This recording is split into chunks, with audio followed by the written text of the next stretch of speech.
नमस्कार साथियों, स्वागत है आपका अपने YouTube चैनल पे। और जैसा कि पशु परिचर जो है उसका डॉक्यूमेंट से संबंधित फॉर्मेट जारी कर दिया गया है, लिस्ट भी जारी कर दी गई है। लगभग 10,800 987 जो है उनको पास किया गया है। लगभग 1.66 जनों को पास इसमें किया गया है।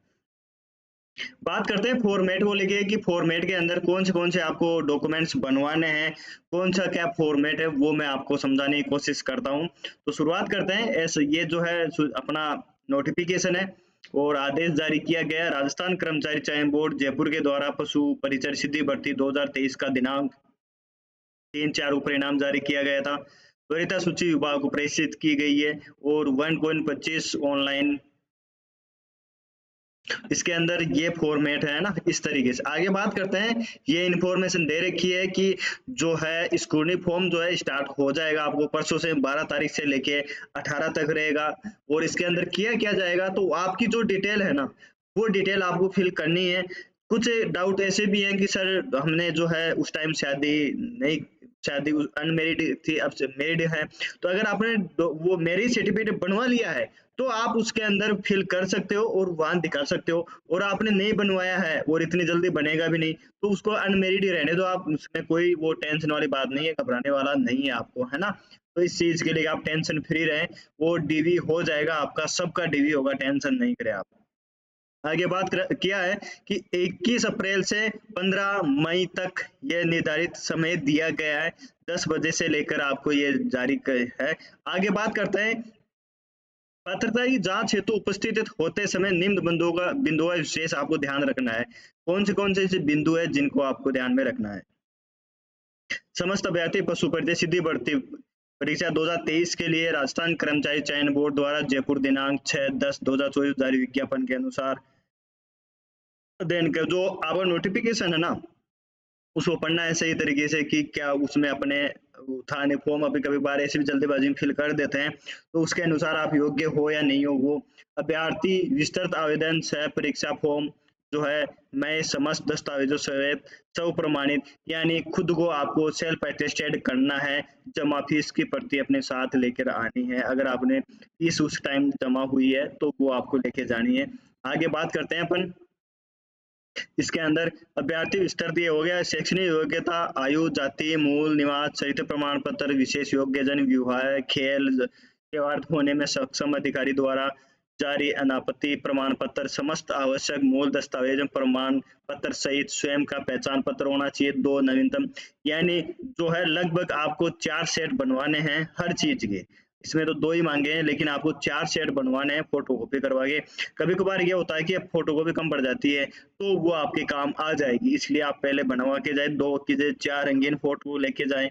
अभ्यर्थी अपना ई आधार डाउनलोड कर जिसमें क्यूआर कोड अंकित हो की प्रति आवश्यक रूप से साथ लेके आवे। आधार कार्ड ई आधार कार्ड है ना।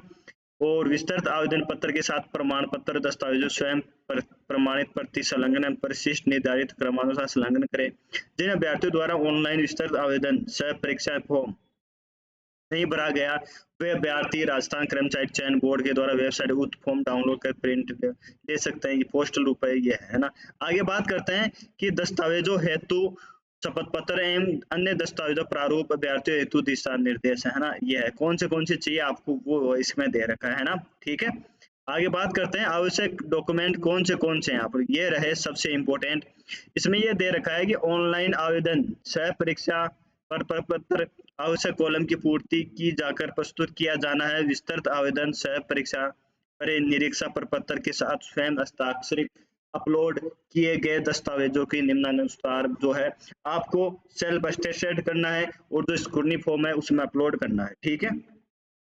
इसमें क्या क्या दे रखा है ये आप देख लीजिए। नंबर 1 पे है शैक्षणिक योग्यता हेतु संपूर्ण अंक तालिका है प्रमाण पत्र। आपने वैसे 10वीं पास है ये, आपने अगर उसमें ग्रेजुएशन फॉर्म फिल किया है ग्रेजुएशन के अंदर तो ग्रेजुएशन तक की प्रमाण पत्रों सहित आपको उसमें अपलोड करनी है। 10वीं की मार्कशीट प्लस बोर्ड सर्टिफिकेट, 12वीं का बोर्ड सर्टिफिकेट, ग्रेजुएशन आपने बीएड कर रखी है, बीएड भी अगर आपने उसमें फॉर्म फिल की है तो आप लगा सकते हो वरना नहीं लगानी आपको। ठीक है। जन्म तिथि के सत्यापन हेतु सेकेंडरी उत्तीर्ण अंक तालिका की प्रति तो इनकी आप 4 4 फोटो कॉपी करवा के रखें। मूल निवास प्रमाण पत्र की प्रति, अनुसूचित टीएसपी का निवासी होने की स्थिति में अनुसूचित क्षेत्र की मूल निवासी प्रमाण पत्र, यानी मूल निवास चाहिए आपको, वो तो सब नहीं चाहिए आपको। जाति चाहिए, कमजोर वर्ग, आर्थिक रूप से ईडब्ल्यूएस चाहिए, अनुसूचित एससी एसटी वाला चाहिए, अन्य पिछड़ा वर्ग हो गया, अति पिछड़ा एमबीसी वाला हो गया, ये सब चाहिए आपको। और अति पिछड़ा वर्ग में जातियों का नाम हो, शहरिया ये हो, मतलब टीएसपी एरिया से संबंधित होना चाहिए, है ना। 30/1/2022 के अनुसार अनुसूचित जाति जनजाति अन्य पिछड़ा वर्ग अति पिछड़ा वर्ग आर्थिक रूप से कमजोर अभ्यर्थी आरक्षण लाभ है नहीं तो जाति प्रमाण पत्र ऑनलाइन आवेदन की अंतिम तिथि तक जारी किया हुआ प्रस्तुत करना होगा, यानी 2022 30 जनवरी 2022 के बाद में होना चाहिए। पहले क्या है तो एफिडेविट लग जाएगा, उसमें घबराना नहीं है, बीच में और बनवा लिया तो भी चल जाएगा, दोनों लगा सकते हो, कोई उसमें डरने वाली बात नहीं है ना। प्रत्येक तो आवेदन अंतिम तिथि के बाद का प्रमाण पत्र वाले अभ्यर्थी शपथ पत्र प्रस्तुत करें। ये देखो इसने बता दिया कि इसके बाद में भी है तो आप शपथ पत्र प्रस्तुत कर सकते हो, इसके अंदर साफ साफ लिखा हुआ है, आपको घबराना नहीं है। ये देखो यहाँ पे नंबर 5 है दस्तावेज सत्यापन के समय हस्तलिपि और की जांच हेतु हिंदी और अंग्रेजी भाषा अभ्यर्थी पैराग्राफ अपलोड करें, यानी जो आपका वो था हेड रिटन नोट्स था वो आपको उसमें अपलोड करना है। नंबर 6 विस्तृत आवेदन अपलोड की जाने वाली फोटो एवं आवेदन में अपलोड की गई फोटो समान होनी चाहिए, हस्ताक्षर आवेदन किए गए हस्ताक्षर के समान होने चाहिए, जो आपने फॉर्म में फिल हस्ताक्षर किए थे ना वो के वही होने चाहिए, दूसरे नहीं होने चाहिए, सेम होने चाहिए, ये उसमें बताया गया है। आगे बात करते हैं अन्य प्रमाण पत्र कौन से हैं साहब। अन्य के अंदर ये है कि जैसे विधवा के मामले में महिलाओं के पति का मृत्यु प्रमाण पत्र होना चाहिए, जिसमें पत्नी का नाम हो स्पष्ट होना चाहिए। उक्त श्रेणी में अभ्यर्थियों साक्ष्य के रूप में पति के मृत्यु प्रमाण पत्र के साथ विवाह पंजीयन प्रमाण पत्र हो, पति पत्नी की कोई संयुक्त आईडी हो, राशन कार्ड हो, ये आपको इसमें पुनः विवाह किए जाने नहीं किए जाने के संबंध में फोटो युक्त, मतलब अगर आप जैसे मान किसी का पति एक्सपायर हो गया और उसने शादी कर ली है तो भी आप वो लगा सकते हो, नहीं की है तो उसके आप वो विवाह नहीं किया है उसका भी आप वो लगाना है। परित्यक्ता मतलब है कि अगर डाइवोर्स हुआ है आपका तो इस मामले में न्यायालय द्वारा जारी डिक्री की प्रति आपको देनी होगी। उक्त श्रेणी की अभ्यर्थी तलाक डिक्री आवश्यक रूप से प्रस्तुत करें, यदि पति पत्नी की कोई संयुक्त आईडी हो तो वो भी संलग्न करें। इस श्रेणी के अभ्यर्थियों द्वारा पुनः विवाह किए जाने नहीं किए जाने के संबंध में फोटो युक्त दस्तावेज घोषणा पत्र आपको कि आपको एफिडेविट बनवाना है घोषणा पत्र कि मैंने अभी तक शादी नहीं की है ना, इसके मामले में। आगे बात करते हैं सी निषेक जनों के मामले में यानी जो नेत्रों से सही 40% से कम है या ज्यादा है उनसे संबंध में उत्कृष्ट खिलाड़ी हो गए, भूतपूर्व सैनिक हो गए, अलग अलग राजपत्रित द्वारा दो मूल चरित्र प्रमाण पत्र, दो मूल चरित्र प्रमाण पत्र सभी को बनवाने हैं अलग अलग अधिकारियों से। सर एक स्कूल वाला या वो है वो तो अलग होता है, ये अलग होता है ना। अंतिम शैक्षणिक संस्थान द्वारा जारी मूल चरित्र प्रमाण पत्र, आपने लास्ट टाइम कहाँ से पास आउट हुए थे वहां का मूल चरित्र प्रमाण पत्र चाहिए, ठीक। हस्तलिपि संलग्न रूप से और मूल ये होगा शपथ पत्र दस्तावेज स्वयं द्वारा जांच कर अपलोड करवाए जाने एवं फर्जी कूट चरित्र पाए जाने की आवश्यकता कार्रवाई की जाएगी। विवाह होने की स्थिति में विवाह पंजीयन पर उस टाइम आप अनमेरिड थे, अब आपने जैसे 2023 में फॉर्म फिल किया, 2024 में शादी हो गई आपकी या 2025 में अभी हो गई, तो अगर आपने विवाह वो मैरिज सर्टिफिकेट बनवा लिया है तो आप लगा दीजिए, नहीं लगाया तो कोई बात नहीं है, वो घबराने वाली कोई बात नहीं है, शादी तो करनी थी। अन्य शपथ पत्र दस्तावेज प्रारूप अपलोड कर मूल पर अन्य अगर और भी हो तो आप वो भी उसमें लगा सकते हो, ठीक है।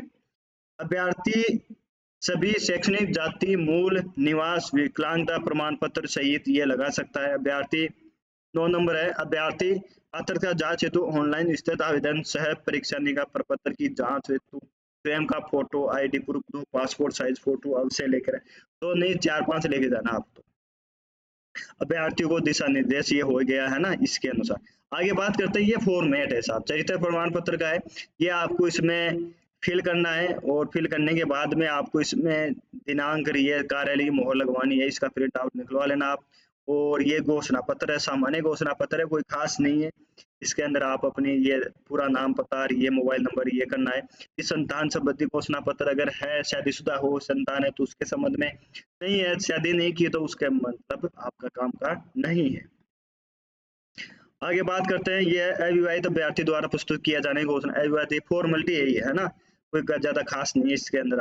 आप इसका प्रिंट आउट, ये 50 रुपए का है साहब, ये नो ड्यूज है, नॉन जुडिशरी स्टाम्प मुद्रित करवा, नोटरी पब्लिक पर नोटरी करवाना है वकील के पास या किसी भी स्टाम्प के पास जाओगे, वो नोटरी करके आपको दे देगा विवाहित द्वारा घोषणा पत्र। ये है फॉर्मेलिटी, यही है ना। आ गया विधवा के द्वारा प्रस्तुत किया जाने वाला, ये उसका फॉर्मेट है। और जो डाइवोर्स है उससे संबंधित है साहब, शादी नहीं की रही है भाई साहब, ये है साक्षी है, ये चीजें इसमें फॉर्म है। ये 50 रुपए का है। विवाह प्रमाण पत्र, अभ्यर्थी जिनका विवाह 22/5/2006 से पूर्व हुआ है के द्वारा अब घोषणा पत्र, ये इसमें दे रखा है कि कितने संतान है, अभी ये है, 2 पत्नियां है या नहीं है, उससे संबंधित है ना। ठीक है, वचनबद्ध प्रपत्र सामान्य कागज पर है, ये है ना, सिंपल है। इसका प्रिंट आउट लेके आप इसमें दे देना, ये फॉर्म फिल कर देना कि मैं धूम्रपान गुटखा सेवन नहीं करता हूँ, ये सब फॉर्मेट ही है। बाकी करते हैं, अगर ऐसा होता तो सरकारी कर्मचारी क्या करते नहीं है क्या। लेकिन ये देखने लायक बातें चीजें, ये कि शर्म आती है ऐसे करने पे कि सरकार ध्यान ही नहीं देती इन चीजों पे। ठीक है, संविधान से संबंधित भी आप शपथ पत्र लेंगे, ये इन्हीं का फॉर्मेट आप प्रिंट आउट लेना है ना। हिंदी के नमूना हस्ताक्षर, ये आपका है कि मैं ये अभ्यर्थी यहाँ हिंदी में लिखे या इंग्लिश में लिखना है आपको, है ना। जो सैंपल लिया था ना पेपर के समय, वो है। और सुपरिचय सीधी भर्ती पड़ता है, सामान्य कागज पर ये लेना है आपको। वो विकल्प प्रपत्र है, ये कोई कुछ खास नहीं है। ठीक है, ये है आपका यहाँ पर पासपोर्ट साइज है। ये इसी तरीके से आपको सीक्वेंस में चेंज करना है ना। जहाँ पर आप चेक करवाने जाओगे डॉक्यूमेंट उस टाइम पे ये इस तरीके से आपको अरेंज करना है और यहाँ पे आपको साइन करके लेके जाना है। ये था फॉर्मेट। और भी कोई डाउट हो तो आप पूछ सकते हो, निसंकोच कमेंट कर देना, मैं उसमें बता दूंगा, रिप्लाई कर दूंगा। बाकी ये डॉक्यूमेंट दे रखा है इसी तरीके से, जो ये दे रखा है ना सीक्वेंस, इसमें अरेंज करना है। यहाँ आपकी फोटो लगेगी, दस्तावेज उपलब्ध है या नहीं है, जारी करने की तिथि, दस्तावेज पृष्ठों की संख्या, ये आपको जो है वो जब डीवी करवाओगे उसमें आपको काम आएगा। ठीक है साथियों, बाकी चैनल पर नए हो तो चैनल को सब्सक्राइब कर लीजिए और टेलीग्राम के चैनल से जुड़ जाइए। आपको उसमें जो है इस तरीके से इन्फॉर्मेशन मैं और दे दूंगा, डीवी से संबंधित तमाम चीजें आपको इसमें देखने को मिल जाएगी। ठीक है, आज की वीडियो में इतना ही। Thank you so much. जय हिंद, जय भारत।